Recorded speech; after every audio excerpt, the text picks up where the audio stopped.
ಎಲ್ಲರಿಗೂ ನಮಸ್ಕಾರ. ಇದು ಮೀಡಿಯಾ ವಾಚ್. ನಾನು ಶೇಷಧರ್ ಭಟ್. ಇವತ್ತಿನ ಸುದ್ದಿಯ ಮೇಲಿನ ಗುದ್ದು, ಇದು ಸುದ್ದಿಯ ಮೇಲಿನ ಕ್ಷಕಿರಣ. ಇದು ಸುದ್ದಿಯ ಹಿಂದಿನ ಸುದ್ದಿಯನ್ನು ತೆರೆದಿಡುವ ಯತ್ನ, ಹಾಗೆಯೇ ನಿಮಗೆಲ್ಲ ತಲುಪಿಸಲಾಗದ ಸುದ್ದಿಯನ್ನು ತಲುಪಿಸುವ ಯತ್ನ. ಇವತ್ತಿನ ಮಾಧ್ಯಮಗಳ ಎಲ್ಲವನ್ನು ನೋಡಿದೆ, ಪತ್ರಿಕೆಗಳನ್ನು ನೋಡಿದೆ, ಸಾಮಾಜಿಕ ಜಾಲತಾಣಗಳನ್ನು ನೋಡಿದೆ. ಇವತ್ತು ನಾನು ಒಂದು ಸುದ್ದಿಯ ಬಗ್ಗೆ ಮಾತನಾಡಬೇಕು. ಆ ಸುದ್ದಿ ಏನು ಅನ್ನೋದನ್ನು ಮೊದಲು ತಮಗೆ ಹೇಳ್ತೀನಿ. ಅದರ ನಂತರ ಅದರ ಬಗ್ಗೆ ನನ್ನ ಅನಿಸಿಕೆಗಳನ್ನು ಹೇಳೋದಕ್ಕೆ ಇಷ್ಟಪಡ್ತೀನಿ.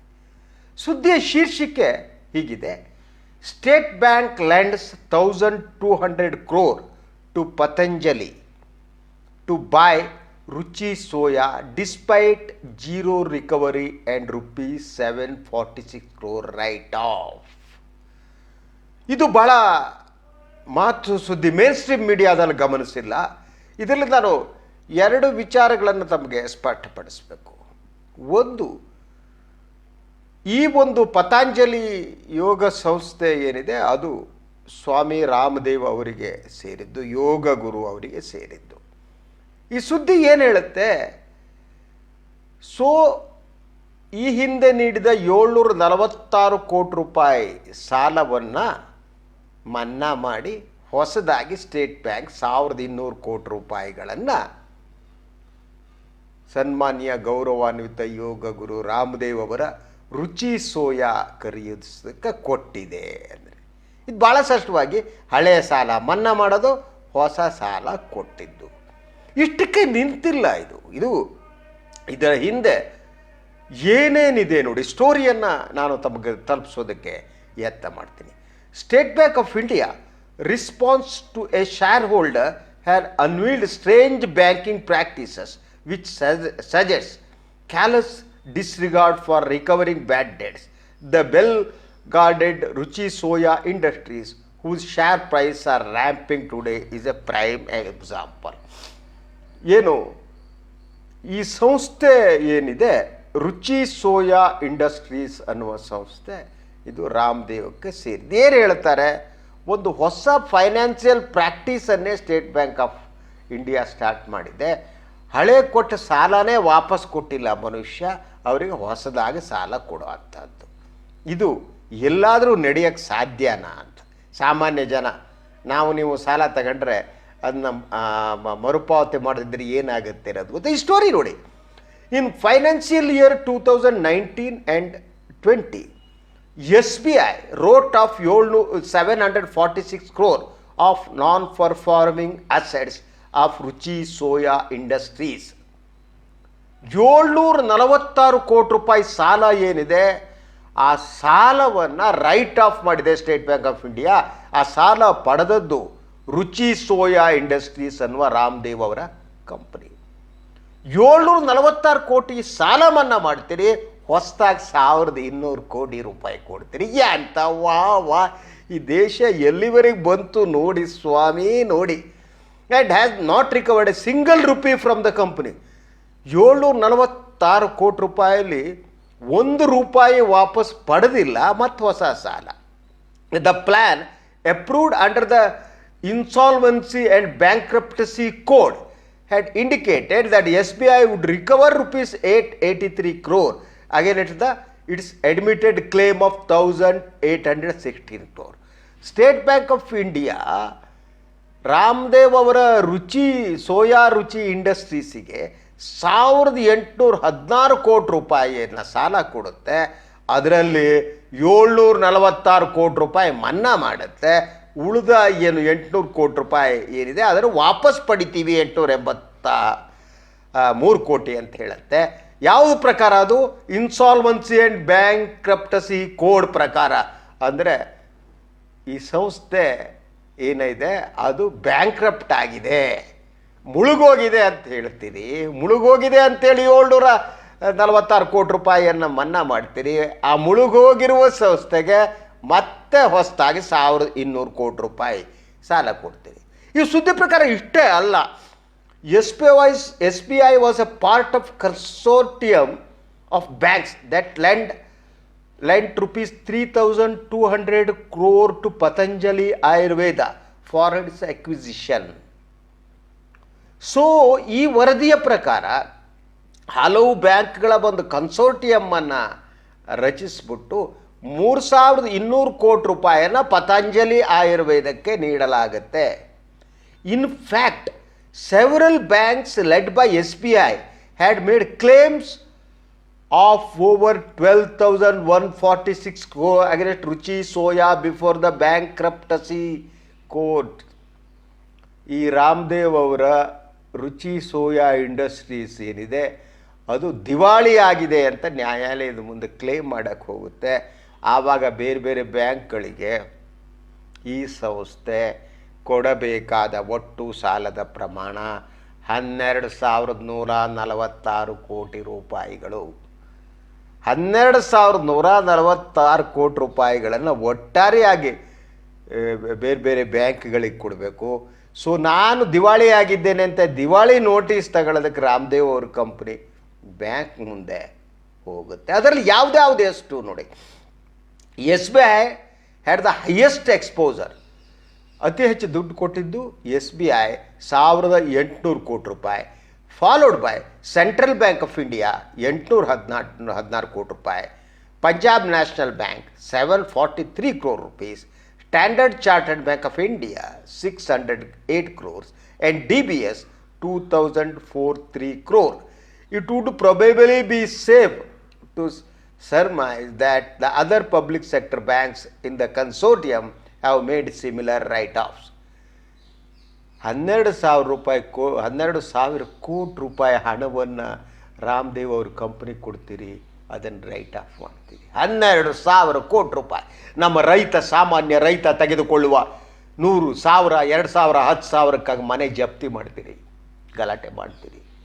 ಕಮರ್ಷಿಯಲ್ ಬ್ಯಾಂಕ್ಗಳು, ನೀವು ಒಬ್ಬ ಕೆಲಸದಲ್ಲಿ ಇರುವವನು ಒಬ್ಬ ತೆಗೆದುಕೊಂಡು ಸಾಲ ತೆಗೆದುಕೊಂಡಿದ್ರೆ ವಾಪಸ್ ಕೊಡಿದ್ರೆ ಮನೆ ಬಾಗಿಲಿಗೆ ಬಂದು ಜಾಕ್ಟೆ ಬಡಿತೀರಿ ಅಲ್ವಾ, ಇಸಂಟ್ ಇಟ್? ಆದರೆ ರಾಮದೇವ್ಗೆ 12,000 ಕೋಟಿ ರೂಪಾಯಿ ಕೊಟ್ಟ. ಇದು ಕೇವಲ ರಾಮದೇವ್ದು ಮಾತ್ರ ಅಲ್ಲ, ಎಲ್ಲ ಇಂಡಸ್ಟ್ರಿಯಲ್ ಜೊತೆಗೆ ಉದ್ಯಮಿಗಳ ಜೊತೆಗೆ ನೀವಿದ್ದೀರಿ, ಉದ್ಯಮಿಗಳಿಗೆ ನೀವು ಮಾರಾಟ ಆಗಿದೆ ಈ ಸರ್ಕಾರ ಅನ್ನೋದನ್ನು ಇದು ತೋರಿಸ್ಕೊಡುತ್ತೆ.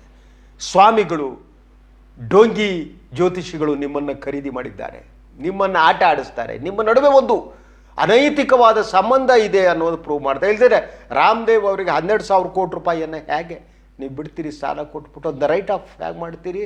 ಒಬ್ಬ ಸಾಮಾನ್ಯ ಮನುಷ್ಯ ಒಂದು ಸಾಲ ತಗೊಂಡ್ರೆ, ನಾನು ಸಾಲ ತಗೊಂಡು ಅನುಭವಿಸ್ತೇನೆ, ಸಾಲ ಕೊಡೋದಕ್ಕಾಗದೆ ಕೊಡೋಕ್ಕಾಗದಿದ್ರೆ ಏನು ಮಾಡ್ತಾರೆ ಅನ್ನೋದು ವೈಯಕ್ತಿಕ ಅನುಭವ ನನಗೆ ಇವತ್ತಿನವರೆಗಿದೆ.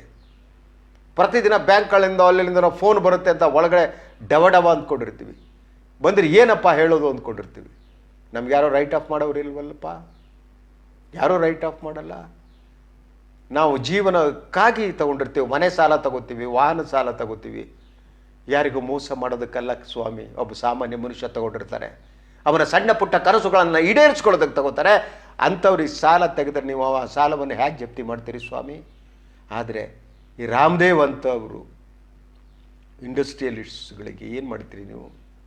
ಅನಿಲ್ ಅಂಬಾನಿ ಕತೆ ಏನಾಗಿದೆ ಗೊತ್ತಿದೆ ನಮಗೆ ಅಲ್ವಾ? BR ಶೆಟ್ಟರು ಇಡೀ ಬ್ಯಾಂಕ್ಗಳನ್ನು ಮುಳುಗಿಸಿ ಓಡಿ ಬಂದು ಇಲ್ಲಿ ಕೂತ್ರಲ್ಲಪ್ಪ, ದಕ್ಷಿಣ ಕನ್ನಡದವರು UAE ಎಲ್ಲ ಮಾಡಿಬಿಟ್ಟು ಬಂದು ಕೂತ್ಕೊಂಡ್ರು. ಮಲ್ಯ ಬುಡಕ್ಕಂತ ಹೊಡೆದ್ಬಿಟ್ಟು ಹೋದ್ನಲ್ಲಪ್ಪ ಇಂಗ್ಲೆಂಡಿಗೆ, ಅವ್ರು ವಾಪಸ್ ಕರ್ಸ್ಕೊಳ್ಳೋ ಯೋಗ್ಯತೆ ಇಲ್ಲ ನಿಮಗೆ.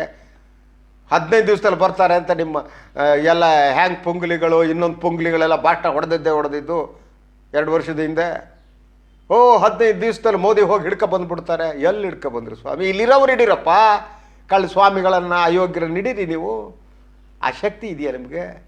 ರಾಮದೇವ್ ಅವರ 12,000 ಕೋಟಿ ರೂಪಾಯಿ ಇನ್ಸಾಲ್ವೆನ್ಸಿ ನೀವೊಂದು ಕಂಪ್ನಿ ಮಾಡಿ, ಆ ಕಂಪ್ನಿಯ ಮೂಲಕ ಸಾವಿರಾರು ಕೋಟಿ ಸಾಲ ತಗೊಂಡು ನಂತರ ಇನ್ಸಾಲ್ವೆನ್ಸಿ ದಿವಾಳಿ, ನ್ಯಾಯಾಲಯಕ್ಕೆ ಹೋಗಿ ದಿವಾಳಿ ಅಂತ ಹೇಳ್ಬಿಟ್ಟು ದುಡ್ಡು ಎತ್ಬಿಡೋದಲ್ಲಪ್ಪ. ಇದು ನ್ಯಾಯವಾ? ಇದು ಧರ್ಮವಾ? ಇದನ್ನೇ ಹಿಂದೂ ಧರ್ಮ ಕಳಿಸಿದ್ಯಾ? ಇಂತಹ ಕಳ್ಳರನ್ನ, ಸುಳ್ಳರನ್ನ, ಅಯೋಗ್ಯರನ್ನ, ಭ್ರಷ್ಟರನ್ನ ರಕ್ಷಣೆ ಮಾಡಬೇಕು ಅನ್ನೋದು ಹಿಂದೂ ಧರ್ಮ ಕಲಿಸಿದ್ಯಾ ನಿಮಗೆ? ನೀವು ನಂಬಿರುವ ಹಿಂದೂ ಧರ್ಮ ಹೀಗೆ ಹೇಳಿದ್ಯಾ? ಹೇಳಿ ನೋಡಿ. ಈ ಸ್ಟೋರಿ ಇವತ್ತು ನೋಡಿದಾಗ ನನಗೆ ಆಘಾತ ಆಗಿದ್ದು ಅಂತ. ಸೊ ಈ ಡಾಕ್ಯುಮೆಂಟ್ಸನ್ನು ಎಲ್ಲ ಕೂಡ, ಈ ಡಾಕ್ಯುಮೆಂಟ್ಸ್ ಕೂಡ ಈ ಸ್ಟೋರಿಯಲ್ಲಿದೆ. ವಿವೇಕ್ ಎಲೇಕರ್ ಅನ್ನುವ president of Pune based Sajag Nagrik Manch ಅವರು ಈ ಒಂದು ದಾಖಲೆಗಳನ್ನ ತೆಗೆದಿದ್ದಾರೆ. ಈ ದಾಖಲೆ ಪತ್ರ ಎಲ್ಲದೂ ಕೂಡ ಈ ಸ್ಟೋರಿಯ ಜೊತೆಗಿದೆ. Technically speaking, when debts are written off, they are removed as asset from the balance sheet because the bank does not expect to recover payment. This practice is thrown upon by experts but is routinely done by banks as a part of the tax management cleanup processes. The beneficiaries are invariably some of our biggest industrial defaulters.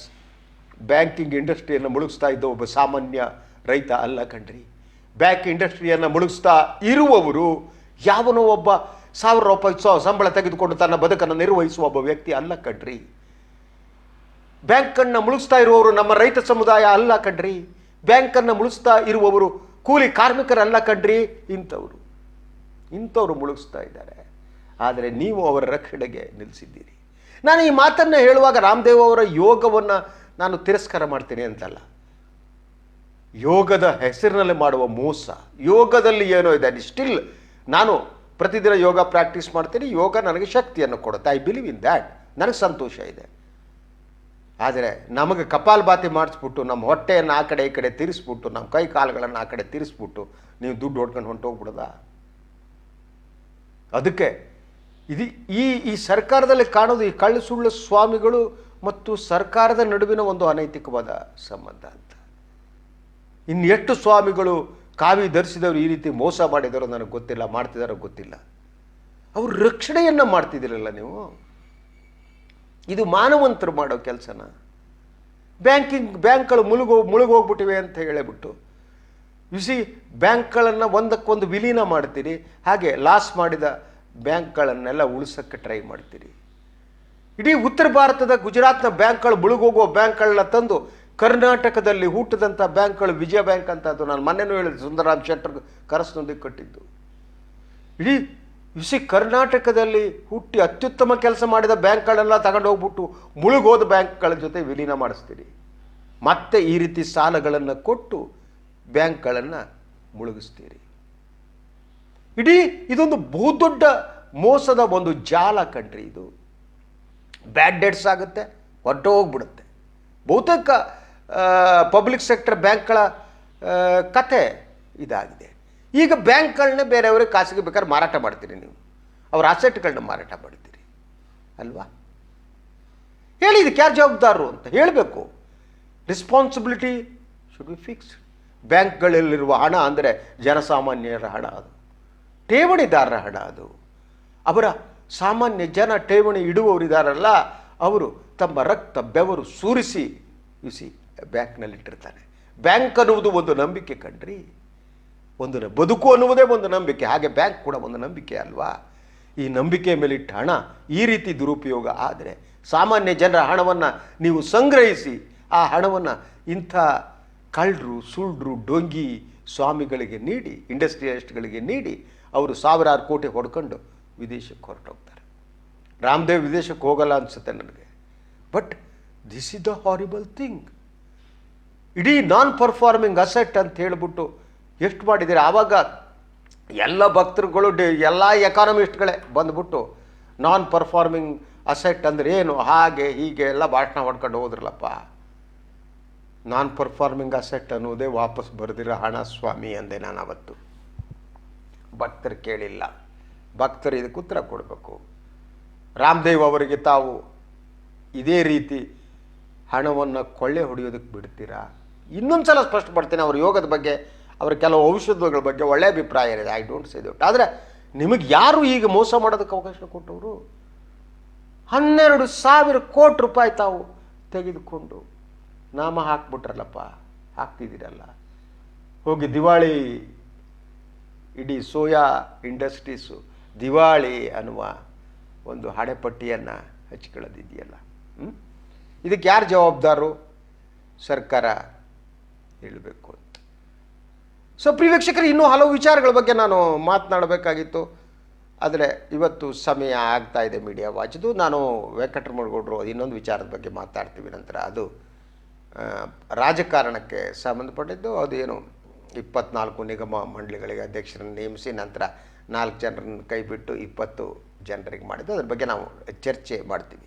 ಆದರೆ ಈ ಇಡೀ ಮಠಮಾನ್ಯಗಳು ಅವರು ನಡೆಸುವ ಇಂಡಸ್ಟ್ರಿಗಳು ಏನು ನಡೆಸ್ತಾ ಇವೆಯಲ್ಲ, ಅವರು ನಡೆಸುವ ಮೋಸದ ಬಗ್ಗೆ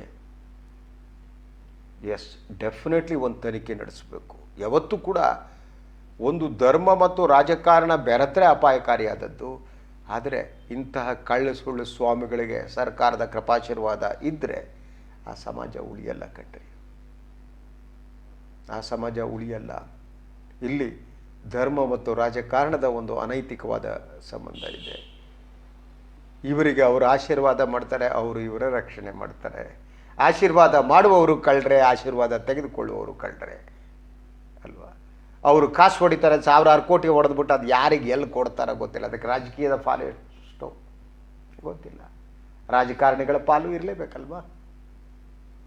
ರಾಮದೇವ್ ಅವರ ಇಡೀ ವ್ಯವಹಾರದ ಬಗ್ಗೆ ಒಂದು ತನಿಖೆ ನಡೀಬೇಕಾಗಿದೆ. ಆದರೆ ದುರ್ದೈವ ಅಂದರೆ ಬಹುತೇಕ ಮಾಧ್ಯಮಗಳು ಕೂಡ ಇದ್ರ ಜೊತೆ ಸೇರ್ಕೊಂಡಿವೆ. ಮಹಾನ್ ಪತ್ರಿಕೆ, ಕರ್ನಾಟಕದಲ್ಲೇ ಪತ್ರಿಕೆ ನಡೆಸುವವರು ಅವ್ರನ್ನ ಕರೆದವ್ರ ಹತ್ರ ಯೋಗ ಇದನ್ನು ಮಾಡಿಸ್ತಾರೆ ಅಲ್ವಾ. ವಿಜಯವಾಡಿ ಮಾಲೀಕರು VRL ಅವರು ರಾಮದೇವನ ಮಹಾನ್ ಭಕ್ತರು. ಹಾಗೆ ಮೀಡಿಯಾಗಳು ರಾಮದೇವ್ ಭಕ್ತ ಆಗಿವೆ. ಅದರಿಂದ ಇಂಥ ಸುದ್ದಿಗಳು ಬರೋದೇ ಇಲ್ಲ. ಅವ್ರು 12,000 ಅವರ್ಸ್ ಹೊಡ್ಕೊಂಡು ಹೋಗಲಿ, 50,000 ಹೊಡ್ಸ್ಕೊಂಡು ಹೋಗಲಿ, no one can question it.